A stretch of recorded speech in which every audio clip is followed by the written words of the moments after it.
बोली वृंदावन में हरि लाल की जय।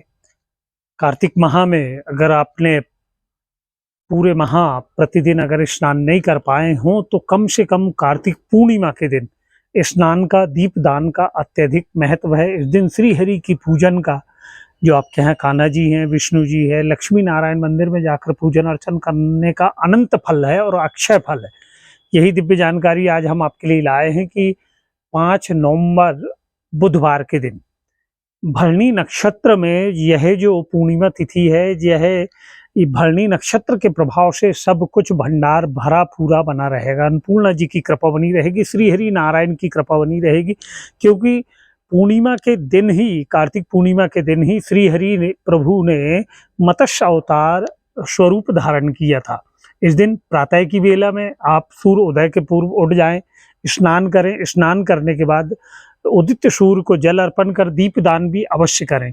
दीपदान अपने पूजन स्थान में एक दीप बनाकर वहां दान करें, तुलसी मैया के पास और आंवले के वृक्ष के पास, बेल वृक्ष के पास, शमी वृक्ष के पास, पीपल के वृक्ष के पास, फिर किसी शिवालय में, और तत्पश्चात प्रातः के समय में या संध्या के समय में किसी नदी सरोवर अगर आप पहुंचते हैं दीपदान करने तो बड़ी उत्तम बात। गंगा जी का तट हो, नर्मदा जी का, और मान लो ऐसी कोई आपके यहाँ सुविधा ना हो, नदी सरोवर बहुत दूर हो, आप नहीं जा पा रहे हैं, तो अपने घर पे ही आप ऐसा कोई स्टील का पात्र ले लें या पीतल का, तांबे का, जो आपके यहाँ हो, और उसमें सर्वप्रथम पहले आपको गंगा जल डालिएगा। पहले जल भरने के बाद में गंगा जल मत मिलाइएगा, और इसी क्रम से आपको प्रातः के समय में स्नान भी करना रहेगा। उस दिन गंगा जी, नर्मदा जी के तट पर जाकर स्नान करने का बड़ा महत्व है। अब हम नहीं जा पा रहे हैं, अब घर में ही स्नान कर रहे हैं, तो जिस बाल्टी से आप स्नान करने जा रहे हैं उसमें पहले थोड़ा सा आप गंगा जल डाल लें, या नर्मदा जल, यमुना जल, जो भी हो आपके यहाँ तीर्थों का जल, वह डाल लें। उसके बाद में फिर आप अपने स्नान का जल उसमें मिलाएं।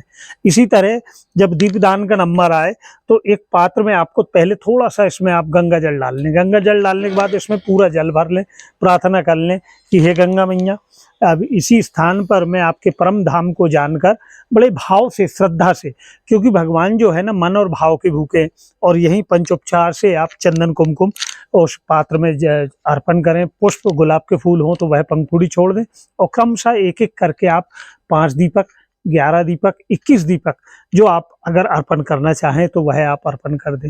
इस दिन पूर्णिमा तिथि में श्री हरि नारायण का पूजन का, विष्णु भगवान के पूजन का अत्यधिक महत्व है, जिसमें आप कान्हा जी का पंचामृत से स्नान कराएं, मिश्री का भोग लगाएं, और अगर हो सके तो सत्यनारायण भगवान की कथा आप श्रवण करें या पाठ कर लें। पंजरी का प्रसाद प्रभु को अर्पण करके फिर सभी को प्रसादी अर्पण कर दें। और इस दिन चाहें तो आप यज्ञ हवन भी कर सकते हैं प्रभु के निमित्त, जैसी आपकी सुविधा, जैसे आपके मन के भाव। लक्ष्मी नारायण मंदिर में आप अवश्य जाएं, शिवालय में शिव जी के अभिषेक का भी पूर्णिमा तिथि में बहुत अधिक महत्व है। और आरंभ में ही हमने बताया कि 5 नवंबर को जो भरणी नक्षत्र है, भरणी नक्षत्र में जो हम पूजन पाठ करते हैं उससे हमारा भंडार भरा हुआ रहता है, हमारे मनोरथ सिद्ध हो जाते हैं।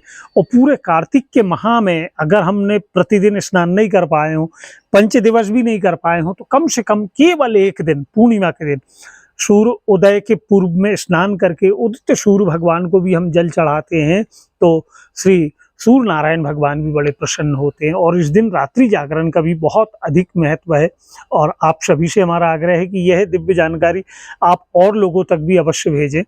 आप इसमें जो दीपदान में आप आटे के दिए अवश्य बनाइएगा। अगर किसी नदी सरोवर में जा रहे हों तो आटे के दिए से क्या होता है, वह जब दिया शांत हो जाते हैं तो उस आटे का भक्षण जो जलचर हैं वह ग्रहण कर लेते, मछली वगैरह ग्रहण कर लेती, तो वह भी अनंत हमारे लिए फलदायी होता है।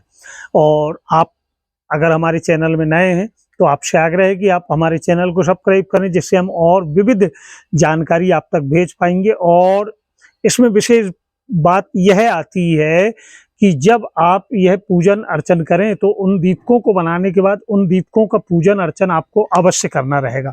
बिना पूजन करे उठाए आपने दीपक रख दिए नहीं, पहले आप उनका पंचोपचार चंदन कुमकुम लगाएं, थोड़े अक्षित, और जिस स्थान पर आप, जैसे कोई शमी वृक्ष के पास आप दीपक रख रहे हैं तो थोड़े से वहाँ अक्षित चावल हो या गेहूं के दाने रखें, उसके बाद में वहाँ दीपक रखें, वैसे ही खाली दीपक ना रखें। यही क्रम रहता है तुलसी मैया के पास भी। तुलसी मैया के पास भी जब हम दीपक रखते हैं तो वहाँ कुछ ऐसा डायरेक्ट जमीन पे आप दीपक कदापि ना रहें। जय श्री राधे।